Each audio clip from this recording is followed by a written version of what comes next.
We play and call it work. Hey everybody, Matthew here from MiniWarGaming.com, and welcome to this week's Rules You Got Wrong 40K edition. This is the show where we go over the battle reports from roughly the last week and discuss the rules that you pointed out and thinking that we got wrong. And we either talk about how you got it wrong or how we got it wrong, and we all try to learn from any of the mistakes that were made, whether by you or whether by us. And so, of course, it's very helpful if you do point out any rules mistakes that you think we got wrong. Of course, do us a favor, double check it in the rulebook first, because sometimes people post rules mistakes that are very obviously not rules mistakes if you look it up in the rulebook. So just double check that before you post it. And also post a timestamp of when it actually happened in the battle report in case we can't remember it and need to look back at it as well. So I'm just going to jump into it. I'm going to start with the Salamanders vs. Tau, episode 47, Warhammer 40K Battle Report. This is the one where I tried out a new detachment for the Salamanders from the Angels of Death supplement. So there's some new formations, new detachment, new rules that could cause some confusion and get some rules wrong because of that. Starting with Samiris, you can't upgrade Chapter Relic to Mastercrafted with the Salamander's Chapter Tactics. It does explicitly forbid it. You are correct. The Salamander's Chapter Tactics allows each of the characters to upgrade one of their weapons to Mastercrafted for free as long as it is not a Chapter Relic. However, it was a Relic Blade that I upgraded, not a Chapter Relic. So it's a bit of a confusion there because a Relic Blade is not a Chapter Relic. It is an upgrade that you can give to your guys. But you are correct. The Armor of Contempt. Remember that Plasma Cannon on the Storm Raven is twin-linked. You're right. I think I forgot that when I fired it. Also, I feel that the Typhoon Pod on the Raven is a bit of a waste. Okay, now you're just talking about tactics and stuff, but I think more than that, I was just going WYSIWYG with what the thing actually had. Ragnolf. Matt, the Ravenhawk Assault Group can deep strike the Storm Raven into hover.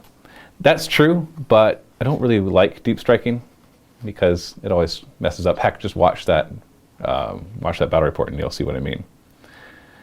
Right. Jake Dywald, Matt, you have such an amazing looking 30k Salamanders army. Why aren't you using as many models of it as you can to stand in for 40k battle reports?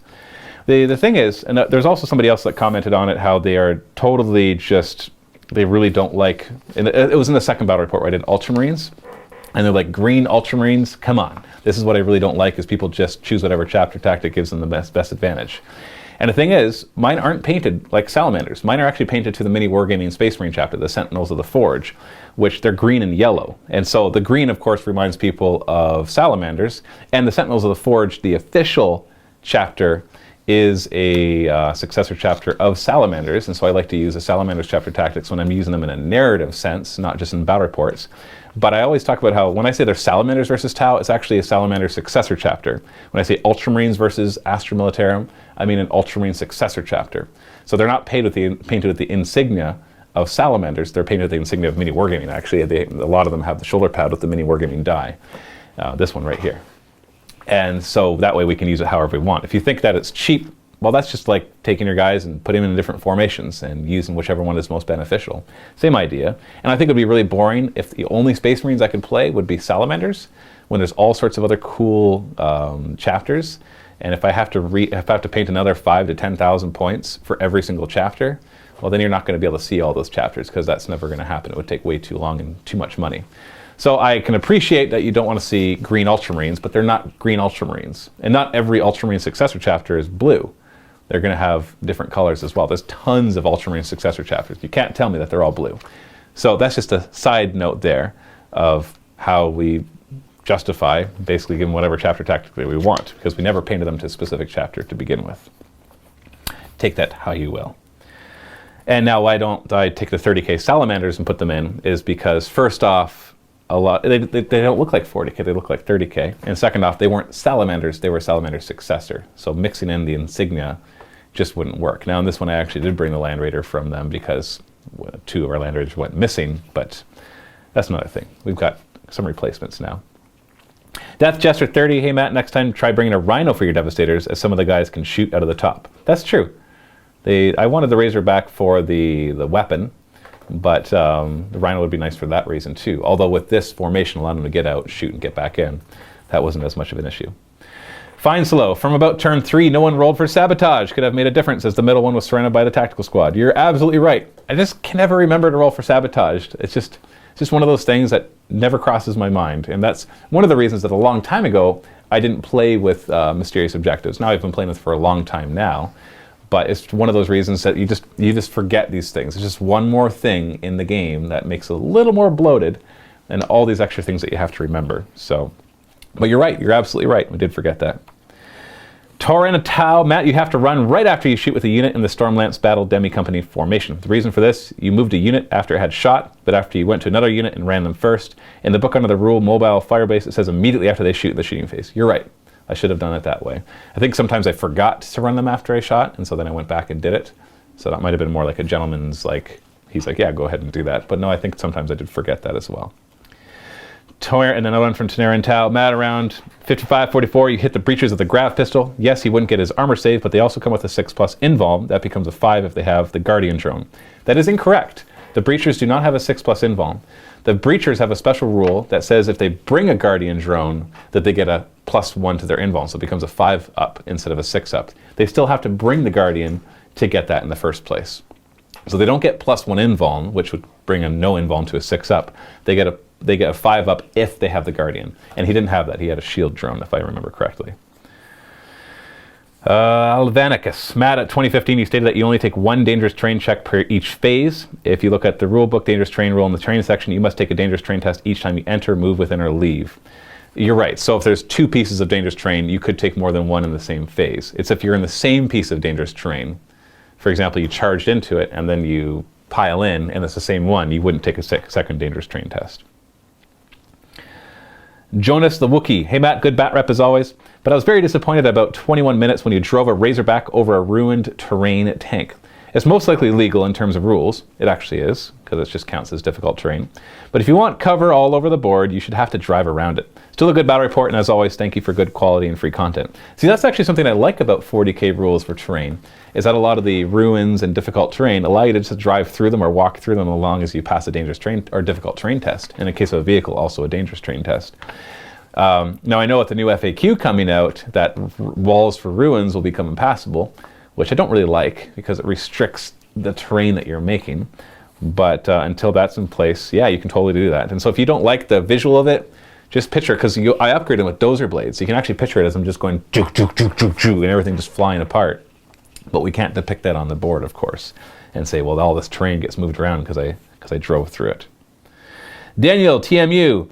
Matt, at 1840-ish, you were talking about your reserve roll. In the flyer in reserve, you had air superiority and could have modified your reserve roll by +1, -1, death from the skies. Oh, right, you're absolutely right. But this battle report was filmed before Death from the Skies came out. So I actually filmed this before the Beat Map Bat Rap episode 1 that you saw me put out the week before. So I should have mentioned that, but I think at the time of me filming it, I didn't even realize that that was going to be happening. And so you're right. And at the same time, we filmed that before the Death from the Skies supplement was out, or rules update was out. And so that's why we did not do that. But in future games, that would happen. Kurt Nealon, in the pregame show, you talked about the Relentless being good for the XV-88s, but aren't they monstrous creatures so they can move and fire their weapons? You're thinking of the Riptides. Riptides are monstrous creatures, but the Broadsides, heavens no, they're just infantry. They're not even jetpack infantry. So the Relentless, basically when you give that whole formation Relentless, the only thing it matters for is for the Broadsides, because everything else already has it, from the either being in their suits or from being a monstrous creature like the Riptide. Eddie Vinny, at 119.15, you kill a soul drone so it cannot hold an objective, but it is non-scoring. You're absolutely right, because a unit comprised entirely of drones is non-scoring, so I could have just ignored it. Brian Jimenez Jr., I may be wrong, but only a Shazray can take cyclic, and I think you can only have one. That's the old Tau Codex, when it used to be kind of a relic, but now in the new Tau Codex, they're no longer, because it used to be an experimental weapon, and now it's just mainstay, so everybody can have them. Null Pot 1, ruins plus stealth plus night fighting equals 2+ cover. First Kroot would survive. That is incorrect. Night fighting grants stealth, not +1 cover. And stealth does not stack with stealth. So the Kroot having stealth, which they didn't even, because they only have stealth in trees. So, but let's assume that they did have stealth for some other reason. Then they still wouldn't have 2-up cover. Because if you have stealth from something and a stealth from another thing and stealth from another, you only have stealth. You only get +1 cover. There might be other rules like camo cloaks and scouts, Space Marine scouts. That gives them +1 cover. And so that does stack with everything else that they might have. So no, only 3-up cover there. Sergei Tolkachev, why are salamanders embarked in the rhino at first turn? They are not white scars. Now that's not a rules mistake, more just kind of a joke. But in that, I just want to point out that formation requires them to start in their Razorbacks and Rhinos, which is why the Devastators had the grav cannons, because any other weapon would be totally useless because they'd always be snap firing it. Peter Kruger, in my humble opinion, you cannot declare the formation's bonus against the broadsides because they're not on the board. Now, there are certain ones that will specify that they have to be on the table, but this one just said choose a unit in the enemy's army.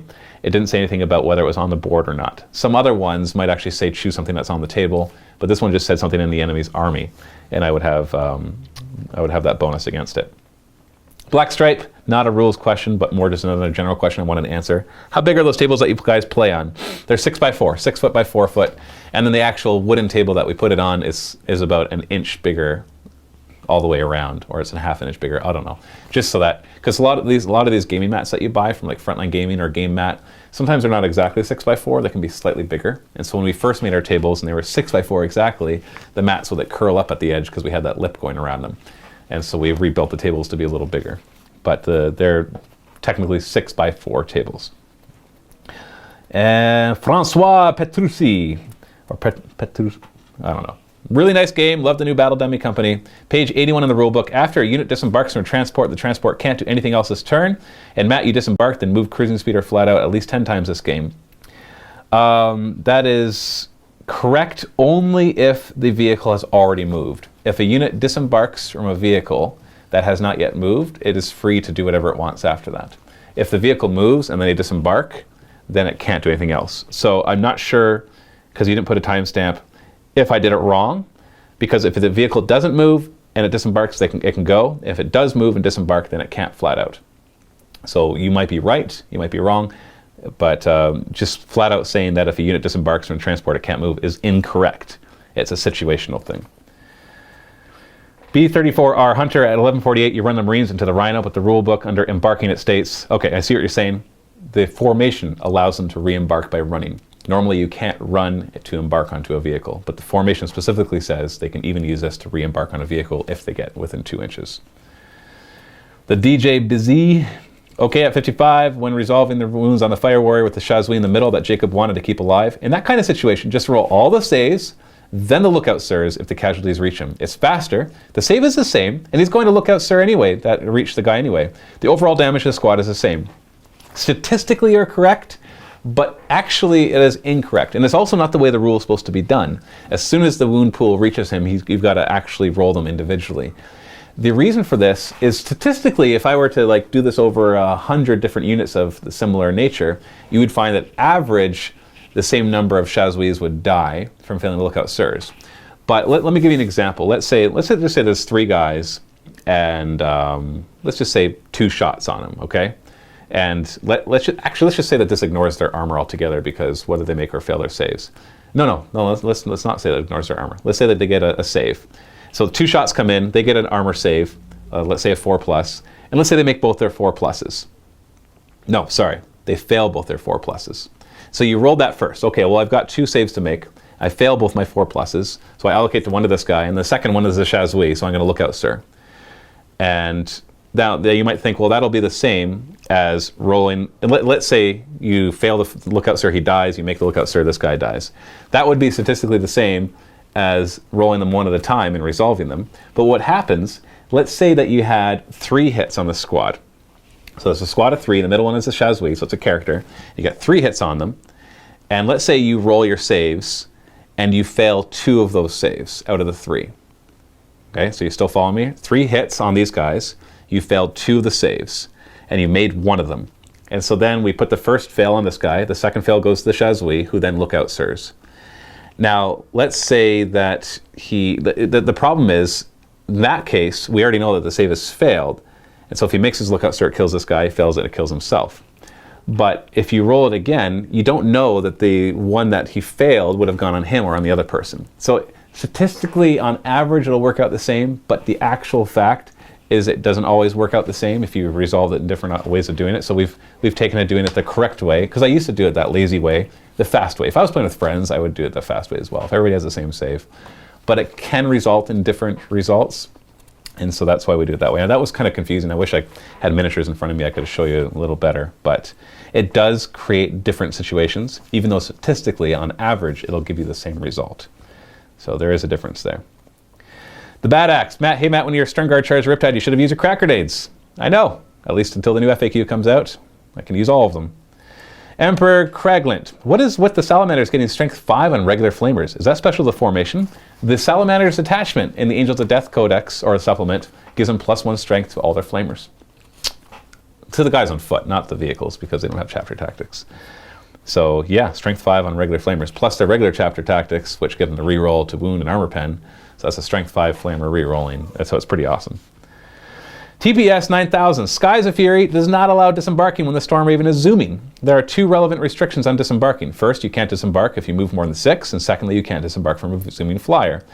The Skies of Fury rule only says that passengers can still disembark if the Storm Raven move more than 6, but does not in any way say that it overrides the restriction against disembarking while zooming. I checked the ITC FAQ as well, and nothing there would allow a Skies of Fury disembark while zooming either. I could see how we could have an argument back and forth about this one, because you're absolutely right that it doesn't lift the restriction on zooming necessarily. But when you look at it, it just says if it moves more than 6 inches, they can still disembark. And I think everybody plays that even if you're zooming, you can do it. Because the whole thing is you zoom across and then you deep strike them. Because what's my other option? I move 12 inches and then I deep strike them right behind it?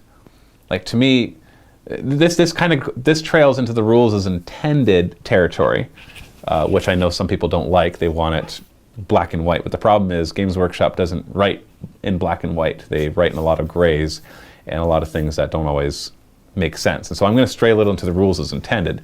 It seems if I have a rule that allows a vehicle who is like 7 inches long to deep strike guys if I move more than 6 inches, then, and I just choose any point along which he went, then he moves, let's say he moves 12 inches, that leaves a very, like, it doesn't leave very much space there for them to disembark, just that 12 inches. And whereas it seems more applicable, and why would they be deep striking from it if it's just as a fast skimmer, it's just on the ground and they're just falling off? Because if they fail that deep strike, if it scatters and they can't deep strike, they're destroyed. They don't go into ongoing reserve, they don't get placed somewhere else, they just automatically die. It's a very dangerous deep strike. So it seems kind of weird to say that they can only do that when they're gliding or when they're hovering, when I believe the intent of that one and how I've always seen it played is that they can do it. And the same thing for the Valkyrie for the Imperial Guard. Same idea, that it just zooms by and they grab shoot insertion onto the board. So you might be right, but I don't think that's the way that we'll play it, just because it doesn't feel right. And you could argue in rules as written, because it says even if they move more than 6 inches, they can do this. And because it doesn't say that, it says if it moves more than 6 inches, they can disembark. And so you can say, well, the zooming, they move more than 6 inches and they are allowed to disembark. So it doesn't have to specifically override the zooming because it just says they're allowed to disembark. So we could have an argument both ways. I can see how you could be right, but it doesn't feel that that's the way that it's supposed to be played. So maybe the new FAQ will talk about that. 555 Torque. Does the formation give the Grav Devastators relentless or move through cover? It does not, which sucks, because that's why I give them grav cannons and not something else. I know people don't usually like grav, but honestly in this formation, it was one of the only choices to really give them. Like, sure, I could give them something else and then first turn disembark them, get into position, and then just leave them out of the vehicles. But the whole point of that formation is to get out, shoot, and get back in. Now, the grav cannons are salvo. They're not heavy. They're salvo 3-5, which means if they move, they can only fire 3 shots. If they don't move, they fire 5. That's why whenever they popped out, you saw me firing 12 shots, usually, within a 12-inch range rather than 20 shots at a 24-inch range until near the end of the game when they stood still, and then they were able to really deal out the pain. So grav cannons seem to be the best bet for that formation. And Rockman Alcor, we already talked about that. As for the new FAQ, you can't just go through ruin walls anymore. We're not using a new FAQ yet, not until it's officially done. So that's it for that one. Ultramarines versus Astra Militarum, episode 48. We got a few of those, not as many as the first game. Zoo Pants, Librarians Conclave is 3 to 5 librarians. You only have 2. The one was at the Scout Squad. So you didn't see him there. Also at 1640, you said land speeders are open top. They're not open top. Land speeder storms are open topped. You are right. I got that wrong. Zoo Pants, again, a 109. You rolled a 2 and a 3. That Storm Talon was hovering and should have had a 3+ jink. Yeah, I forgot that they get a +1 jink when they are hovering. Big Bang A1, just want to point out that the Knight Commander Pask has the Crack Shot special, which allows them to reroll failed armor pens. That could have made a difference there. So you're absolutely right. That probably would have made a difference there. Big Bang AI also says at 50-24, the Lehman Russ Demolisher should have had a 4+ cover save from the shot that immobilized it because of the Strike and Shroud tank order. That's an order that they can shoot and then immediately pop smoke. But I thought that he failed that one. I thought he failed the leadership test to get that order off. And if he did make it, it would have been a 5-up cover. Although no, they had the +1 cover. So I actually didn't check that one because I'm realizing there was definitely one time that he failed the Strike and Shroud order. I can't remember if he failed it again. So, but you might be right in that case. Fine Slow. A Land Raider Redeemer can only transport 12 models. You had 6 Terminators plus a Librarian and Power Armor. I actually only had 5 Terminators. I know one of the Librarians looked like he was in Terminator armor, but that's Chief Librarian Matthias, and he is just a Librarian in Power Armor. He's actually Chief Librarian Tigurius in this case, just proxied in for the Ultramarine Successor chapter. And he's only in Power Armor. He's modeled in Terminator armor, but we use him because he's got my face. He's a custom model, basically. He's a conversion. And so, yeah, so it's 5 Terminators and 2 Librarians in Power Armor, so that was fine. But I can see how that would be confusing. And then at 40-27, the Demolisher had to snap-fire its multi-melt to Sponson and last cannon as it had fired its Demolisher cannon, so you're right there. Cogscrow, after the first Terminator assault wiped out the enemy unit, Matt forgot to consolidate. That is not correct, actually. You can't consolidate after destroying a vehicle. So I was able to pile in to get in to kill the vehicle, but once I killed them, I could not consolidate. It's unfortunate, but it is true. Semper Steel, at 15-20 or so, you said the rending doesn't really matter since the land speeders are already getting penned on 6s. But it does make the hits AP2 for that +1 damage chart bonus. That is incorrect. Rending against things with a toughness value, so non-vehicles, gives AP2 on 6s and auto wounds. Against vehicles, it just does the +D3 armor pen.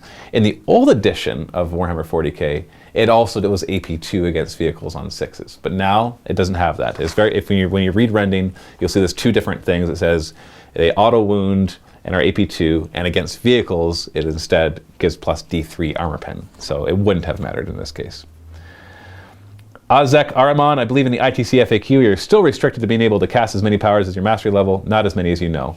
You are correct for the ITC FAQ, and even the new FAQ for 40k is coming out, which is also going to do that. So I had my Librarian do 5 powers. This seems kind of, I wish that they would make an exception for this formation, because this formation, the whole point of it is one Psyker casts all the powers, because the way the formation works is in the Psychic phase, you choose one Librarian, and any other Librarians within 12 inches can't manifest powers. Now the benefit is that the guy that's in the middle knows all of their powers, and if for each guy it gets +1 for his manifesting. So if there's one guy within 12 inches, he manifests on 3 pluses, and if there's 2, it's 2 pluses, and then that's the maximum it can get to. And so all of a sudden you have a guy, let's say that they're all level 1 Psychers, and they know different disciplines. That middle guy is going to know 7 powers, because he's going to know the Primaris and whatever power they know for each of them, so that's 6 plus Force. He knows 7 powers, and he's manifesting on 2 pluses, and he's getting 3, assuming they're all level 1 Psychers, he's getting 3 plus D6 warp charges to do it. Now if you're manifesting on 2 pluses, you're able to get a lot more off. On top of that, it even says Chief Librarian Tigurius can be brought, and he's a level 3 Psyker who gets to reroll failed Psychic test. So all of a sudden, him being restricted to only doing 3 powers totally nerfs the Librarius Conclave, and kind of makes the whole thing useless, because all of a sudden, as you saw, I got 3, 4, 5, 6, 7 warp charges plus whatever I rolled, and he gets to manifest on 2 pluses re-rolling. I would never use half of those because I'd be worried about perils. And so I would just be able to get anything off that I wanted to and still have tons of dice left over. And so it seems a bit of a waste, so I don't like it. But once the new FAQ becomes official, it will be official, as long as they don't change it, assumingly, that you're right, that you can only cast as many powers as your mastery level. Now some people argue that that was already rules as written, because I think the wording is like the number of powers you can cast depends on your mastery level, but it never flat out says is the same as your mastery level, because you could say, well, yeah, it depends on your mastery level, because the mastery level determines how many psychic powers you know, and so you know your mastery level plus the Primaris plus Force if you have a Force weapon, and so you could argue that saying depends on your mastery level is just because your mastery level tells you how many psychic powers you know, but some people argue that depends on your mastery level is the same as saying is equal to your mastery level, which I disagree with. And it also like really nerfs Grey Knights, because they all know 2 powers each at least, and all of a sudden they can only manifest 1 of them. Now, and some people might not have a problem with that, but Grey Knights are no longer the powerhouse they used to be, so it seems unnecessary. Maybe in the tournament scene for ITC it was necessary, but I don't see it as necessary to make it an official rule. But yeah. Incineration. You can't take the special weapons team from the Astra Militarum Codex without taking the required parts of the infantry platoon troops choice. You're right, and I totally missed that. When we were going through the detachments, I had to fix a couple things in this detachment, and then I missed the fact that special weapons teams, because in my mind, you could bring them as troops, but it was veterans that I was thinking of. If you want to be able to bring just small amounts of troop choices, you have to bring veterans. The special weapons team has to be brought as part of an infantry platoon, which requires a platoon command squad and at least 2 squads of troops. So that's 25 guys before you can bring those special weapons teams. So that was incorrect. The army composition was illegal, and he should have made those veterans, which would have been 10-man squads rather than 6-man squads. And then they would have had a better ballistic skill as well, but they would also cost him a little bit more because there's 10, they're veterans, rather than just the special weapons teams. So you're right, that was not legit. Samarius. Well, if a tank could fire his weapons but didn't fire them, they could fire them. Even if you do not use big guns never tire. So it really doesn't matter. So you're talking about the scenario specific rule, big guns never tire. No, sorry, the one formation. The detachment, big guns never tire, allowed me to choose a vehicle within 24 inches of the tank commander, and they could fire their weapons again. And that's a weird wording to say, because what if the vehicle didn't fire? What if it moves flat out? What if, how do you fire again if you haven't fired already, even if you could fire the first time? So yeah, that one could use a little clarification. Darth Ruby. For the Fists of Lightning psychic power, it doesn't say the librarian gets 2 extra hits for each hit. It says he gets 2 extra hits if he hits the enemy. So I would interpret this as a librarian only gets 2 extra hits no matter how many times he hits. I could see that. I could agree with that, because it just says if he hits the enemy, then the enemy also gets 2 strength 5 AP nothing hits on top of the regular hit. I had read that as being each hit, but I could see how I could see how you could argue it both ways. But I think what you're saying has a stronger argument in rules as written, and I can't even say rules as intended, whether they intended it to be 2 strength 5 hits per hit or not. So that one's an interesting one. Master Crafty, hey Matt, I think you're playing Conclave wrong, the Librarius Conclave. Your nominated Psyker knows all the powers and does all the casting, regardless of the distance to the other 2. The 12-inch range to other Psykers only buffs him for the manifestation. That is incorrect. I double-checked it, and it says within 12 inches, he knows their powers if they're within 12 inches, and they cannot manifest powers. So in order for you to get the benefits, if you choose one of the librarians, and there's another librarian within 12 inches, and another one 24 inches away, the one within 12 inches cannot manifest. This guy knows his powers, manifests on a 3+, and the other guy 24 inches away is free to manifest however he likes. Goggles and airships. Precision shots. You can't take lookout sirs against them, Matt! Exclamation mark. This is where you need to look in the rulebook before you post it, because it actually says in precision shots, lookout sirs can still be taken. It's very clear. Like, it's precision shots, blah blah blah blah. Lookout sirs can still be taken. So it's really good for taking out special weapons. Not as good for taking out the characters, especially independent characters, because they can just lookout sir it away. Still works. It can still take out the characters, but not as good. Butt munch. I think the worst part of modern 40k is people using Marines clearly painted as one chapter as another chapter in order to gain bonuses. Wouldn't get away with that in any other game. I already talked about this at the beginning, so this was the comment that I was referring to, plus another 1 or 2. But remember, it's a successor chapter. And you can't tell me all the Ultramarine successor chapters are blue, because they're not. There's like thousands of them, or hundreds of them at least. There's a lot of them, and they're definitely not all blue. Erber, open top vehicles with power armor don't add 1 to the vehicle damage table.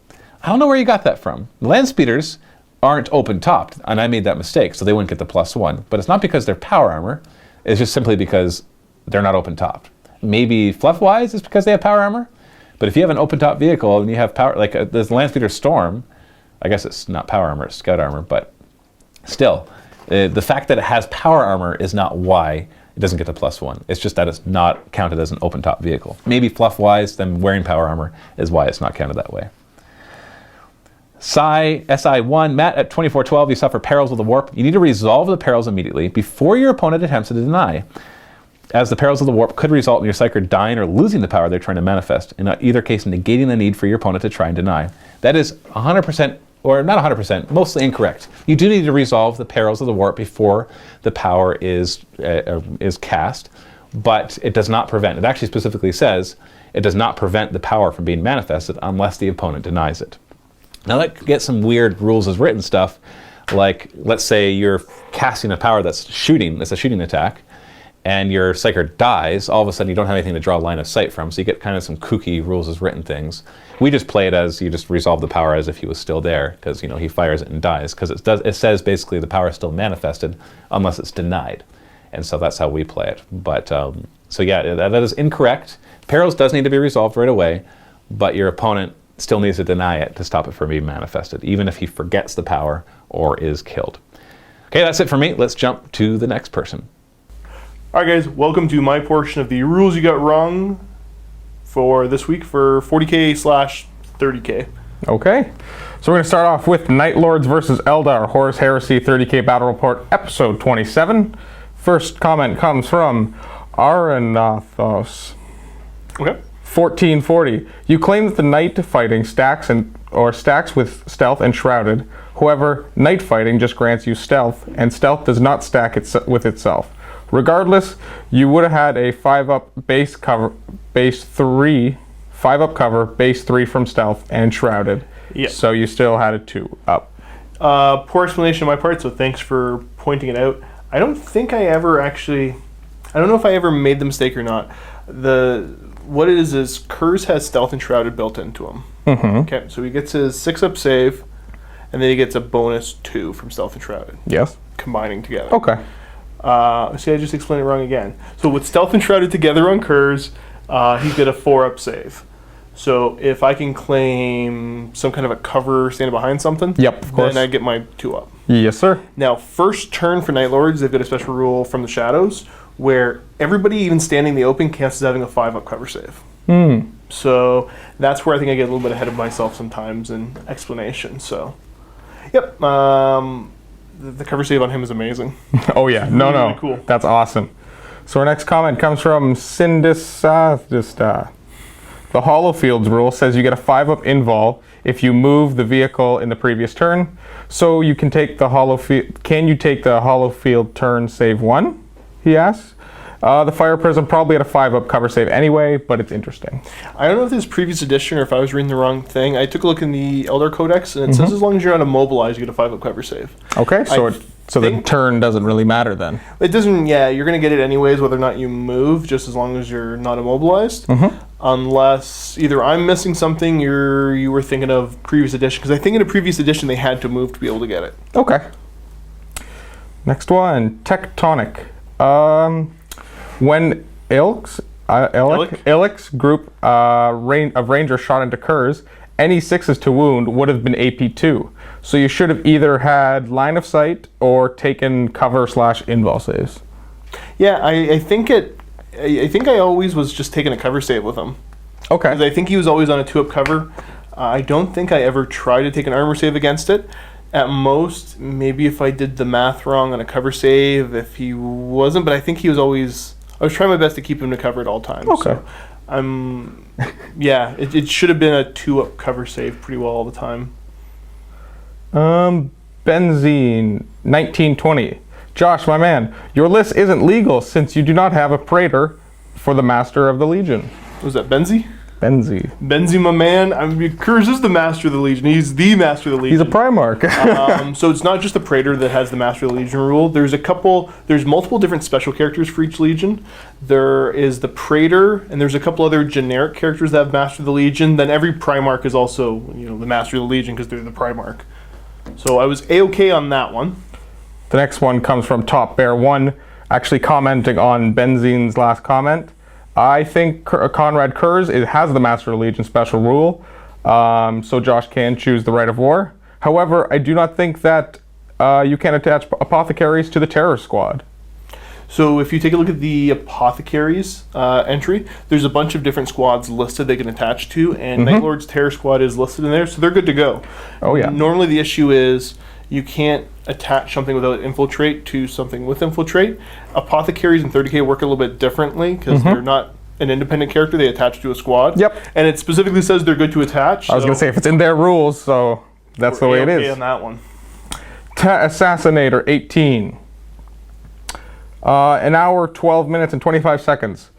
A talent for murder only works versus infantry, not that it matters in the end. Yeah, Talent for Murder, I totally overlooked that. Yeah, it only works against infantry models. That's the one where if I'm outnumbering you at whatever initiative step, so whatever initiative step I'm at, I check to see if I'm outnumbering, and if I am, I get +1 to hit and wound. Okay.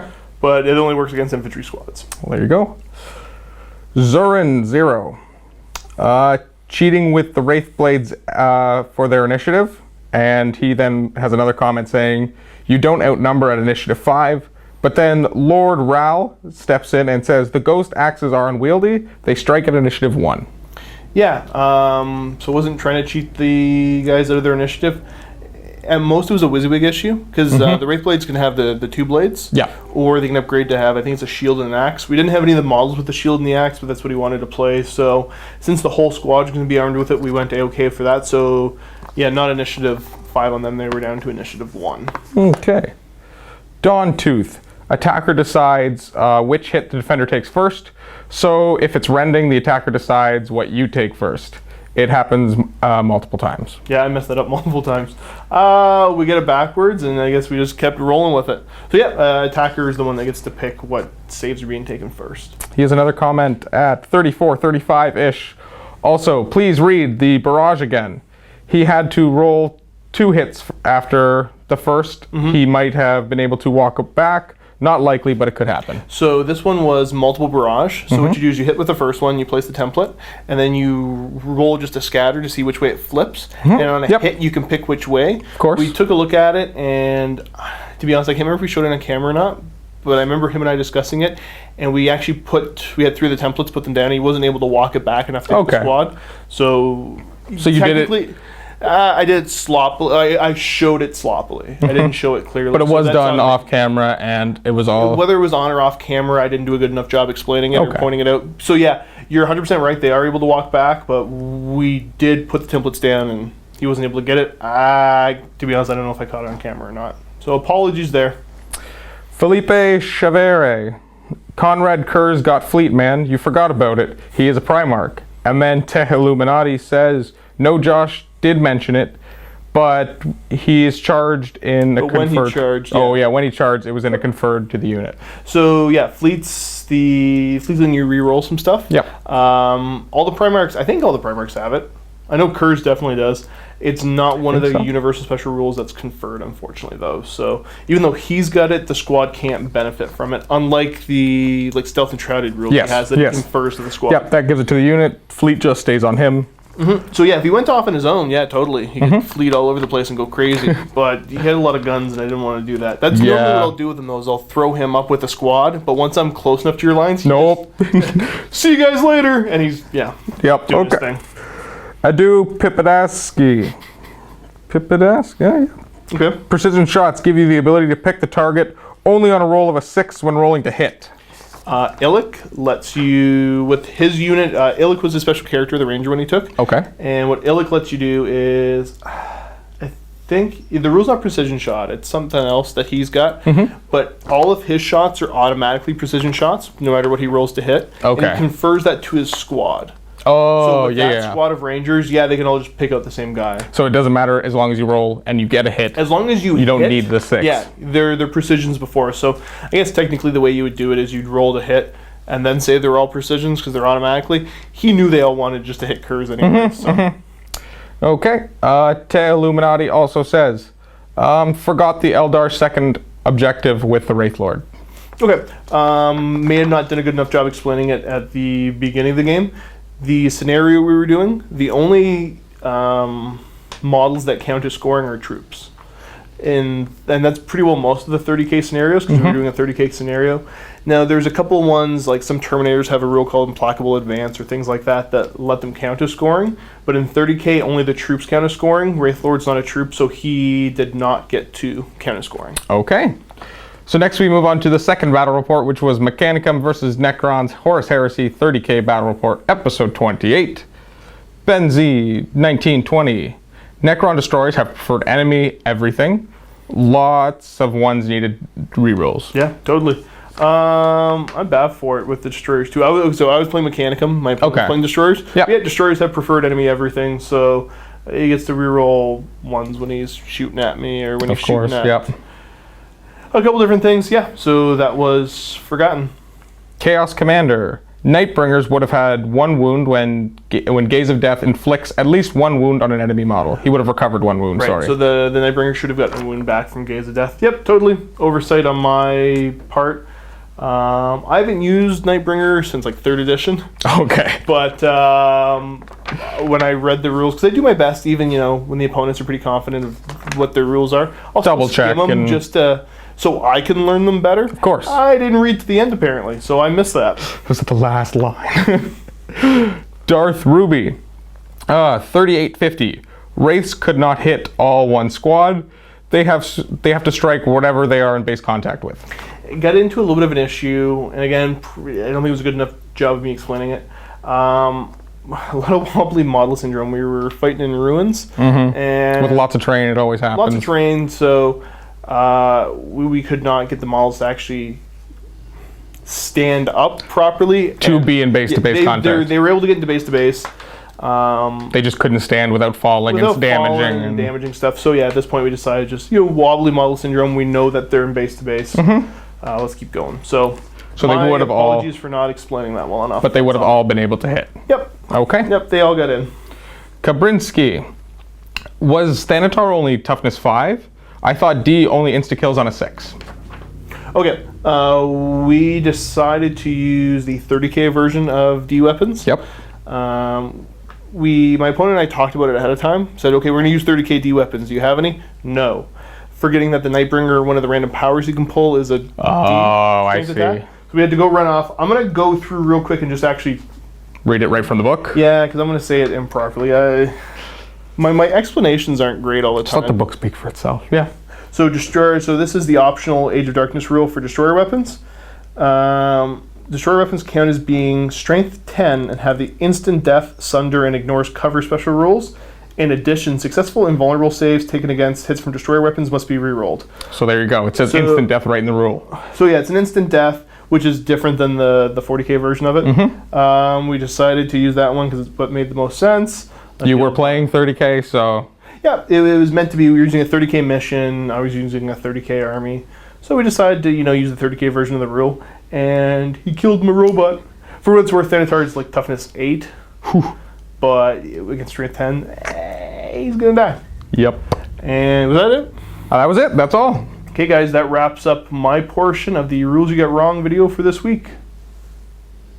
That's it for today's Rules You Got Wrong 40k edition. Make sure you leave your comments below in this video if you have any disagreements with our rules interpretations from our last ones. And on any battle reports that we put out, just let us know what you think that we got wrong so we have something to discuss in the next one. Thanks for watching. Happy wargaming.